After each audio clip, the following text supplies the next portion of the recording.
If you're a fan of heartwarming stories about robots, nature, what it means to be alive and human, and the meaning of family and protection, then today's book just might be for you. Today, I'll be reviewing The Wild Robot Protects by Peter Brown. Welcome to Spencer Reads Everything. I'm your host, Spencer Duncan, and today we're taking a look at the third and the most recent installment in the Wild Robot series. I have yet to see the movie. I really look forward to it. And as I said before, I believe more books will be coming out in the series, although at the moment it is just a trilogy as far as I know.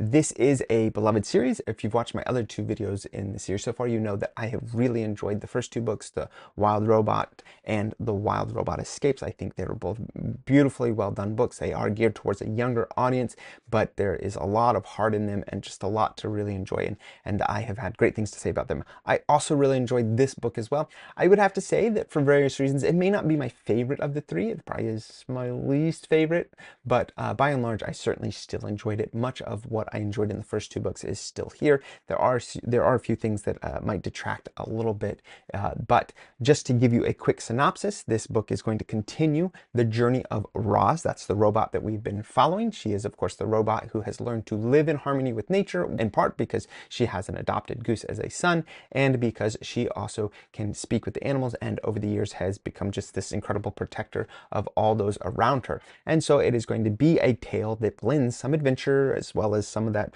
real emotion, that heart that I've been mentioning, and some timely themes about conservation and community, because that is going to be at the heart of this book. This book starts out, don't forget that Roz has already been through so much, and she is now actually going to face an even bigger challenge. And for the first time, this is not just going to be a challenge for herself and her own survival. It is going to be, and not even for her island, this is going to be a challenge that everyone is facing. If you look at the previous books, the first book is about her own survival.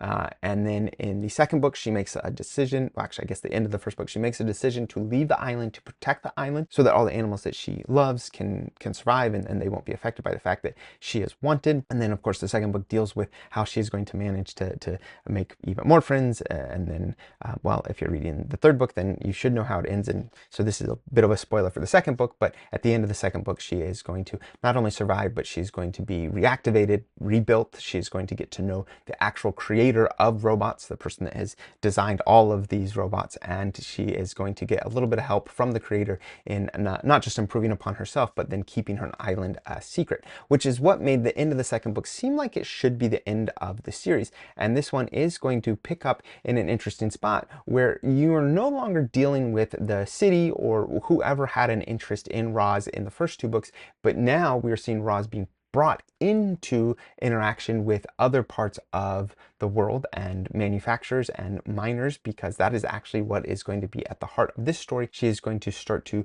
meet a lot of sea animals, be it fish, whales, birds. There's just going to be a bunch that are suffering greatly, many of them dying from something going on in the ocean that they can't quite identify. And so then Roz is going to go on a mission. She discovers that because she's a robot and she's been improved upon, she actually can go in the water without any issue. That had been a problem in the first two books, and she feels like she's the only one that can resolve this issue. And so then she is sent on this great quest to figure out what is the problem, what is causing all of this death and destruction in the sea. She is going to try and find some great shark that can supposedly help her, and you then are going to find this interesting moment where she's going to find out the information that she needs on the one hand, and she's also going to have a very specific Roz approach to things.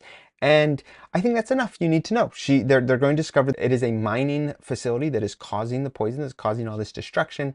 And the shark is going to have one approach, and the Roz is going to have her own approach. And that is going to be the final little bit of this book. And so I'll leave it to you to find out exactly what happens as you have these competing ideas for how exactly to prevent this pollution that is causing so much destruction, and the various approaches that people have. And I think it's quite reflective of different ideologies that people have nowadays when it comes to any kinds of efforts at conservation, or just any questions about bringing great changes about, whether that is cultural or societal issues or friction that is caused for one reason or another. And that's at the heart of this book. I certainly still enjoyed this book. I will say that for one reason or another, it was a little harder to appreciate than the other two.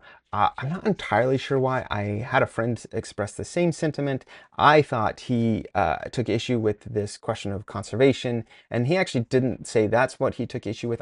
He just felt like it didn't have the same heart as the other two, and I think I agree with that. I felt like this book tried to make the stakes a little too high, and so it became a little harder to relate to. Roz herself is now in a position where she's essentially protected from this life-threatening event. In the first two books, it's a balance of both. In the first two books, she's constantly getting beat up and taking hits here and there.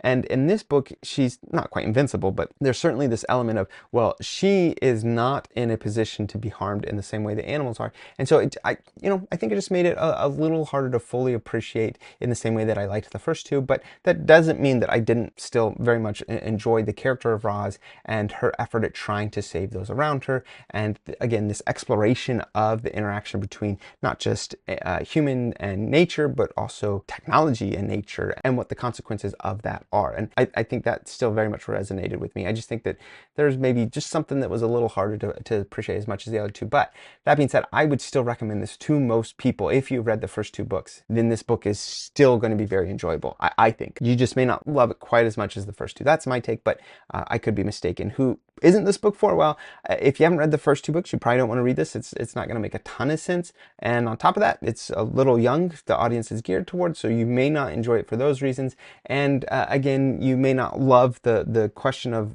conservation that is certainly at the heart of this particular book. But I still think that you could find a lot of engaging questions about the interaction between humans, nature, technology, and the consequences of our actions. Please let me know in the comments your thoughts on this book, this one in particular, if you could. I would love to hear your thoughts on the series as a whole, but I think this one's just a little different in enough ways that I would certainly like to hear what people have to say. If you would like to defend it, please let me know. Or if you had similar sentiments as myself, I'd also like to know that to see if I'm not on my own in thinking the way that I am about this. But please let me know in the comments. But don't forget to like, subscribe, turn on those notifications. And until next time, keep those pages turning.